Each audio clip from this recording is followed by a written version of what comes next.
Hello everyone, कैसे हो सभी प्यारे बच्चों। माय डियर स्टूडेंट्स, आज जो हम डिस्कस करने वाले हैं वेरी इंपॉर्टेंट टॉपिक, उस टॉपिक का नाम है कोशिका। कोशिका क्या होती है इसके बारे में हम बहुत अच्छे से समझेंगे। और जो आज हम डिस्कस करने वाले हैं वो वेरी बेसिक इंपॉर्टेंट यानी बहुत ज़्यादा इंपॉर्टेंट टॉपिक है और वो बेसिक इन्फॉर्मेशन है वो कोशिका के बारे में। तो माय डियर स्टूडेंट, बहुत ध्यान से सुनना है तुम्हें। कोशिका क्या होती है, पहला क्वेश्चन आपसे ये पूछेगा कोशिका होती क्या है। तो कोशिका की हिंदी में डेफिनेशन माय डियर स्टूडेंट, कोशिका जीवन की मौलिक इकाई होती है। ठीक है ना, इसको इस तरीके से बता सकते हो। देन इंग्लिश में जो करोगे तो cell is the structural functional unit of life. Cell is the structural functional unit of life. तो सबसे पहले अगर कोशिका के बारे में बात करी जाए तो कोशिका के अध्ययन को हम साइटोलॉजी कहते हैं। क्या कहते हैं माय डियर स्टूडेंट? साइटोलॉजी। तो साइटो शब्द अगर कहीं भी जुड़ा हुआ हो तो आप ये समझ लो कि कोशिका के बारे में बात की जा रही है। तो सबसे पहले रॉबर्ट हुक ने कोशिका को देखा था। वो जो कोशिका थी माय डियर स्टूडेंट, वो मृत कोशिका थी, जो डेड सेल थी। ठीक है ना।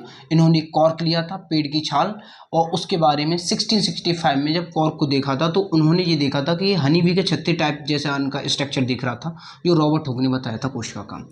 ल्यूवेन हुक ने लिविंग कोशिका की खोज करी थी, वो 1674 में। स्लाइडेन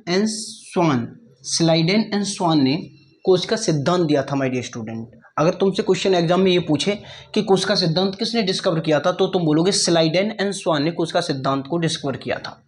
सबसे अगर छोटी कोशिका की बारे में बात करी जाए तो माइकोप्लाज्मा होता है, वो सबसे छोटी कोशिका पाई जाती है, उसमें 0.03 मिलीमीटर की कोशिका पाई जाती है। एंड सबसे जो बड़ी कोशिका होती है वो ऑस्ट्रिच में होती है। ऑस्ट्रिच होता है माय डियर स्टूडेंट शुतुरमुर्ग का अंडा।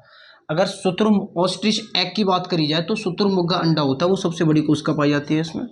मानव में अगर सबसे छोटी कोशिका की बात करी जाए तो वो स्पर्म होता है, जैसे शुक्राणु बोलते हैं माय डियर स्टूडेंट्स।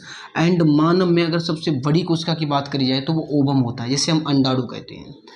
एंड मानव में सबसे लंबी कोशिका की बात करी जाए वो न्यूरॉन होती है, जो तुम्हें संपर्क देती है किसी अगर कांटा चुभ रहा है तो माय डियर स्टूडेंट तुम्हें इन्फॉर्म पहले से पता चल जाएगी कि कांटा चुभ गया, तो ये नर्व सेल बताती है, ब्रेन को संदेश भेजती है, जिससे तुरंत तुम अपने पैर को ऊपर उठाते हो, जिससे ये लगाता है कि तुम्हें कांटा चुभ रहा है। तो माय डियर स्टूडेंट, ये थी बेसिक इन्फॉर्मेशन कोशिका की। आगे जो हम डिस्कस करने वाले हैं वो कोशिका कितने टाइप्स की होती है, कोशिका क्या होती है, ये तो हमने अभी डिस्कस कर लिया। नेक्स्ट वीडियो में जो हम डिस्कस करेंगे बेटा, cell membrane, cell wall, mitochondria, Golgi apparatus, इसके बारे में हम बात करेंगे। तो माय डियर स्टूडेंट्स, अगर आपको वीडियो अच्छी लगी हो तो लाइक करना, शेयर करना और कमेंट करना ना भूलना माय डियर स्टूडेंट्स, और चैनल को सब्सक्राइब जरूर कर लेना, जिससे आने वाली नोटिफिकेशन आपको मिलती रहे। और ये बेसिक इंपॉर्टेंट टॉपिक जो योगेंद्र सर आपको प्रोवाइड कर रहे हैं वो वेरी इंटरेस्टिंग, आपके एग्जाम के लिए बहुत ज़्यादा इंपॉर्टेंट है, वो आपके लिए बहुत ज़्यादा हेल्पफुल करेंगे जो एग्जाम में।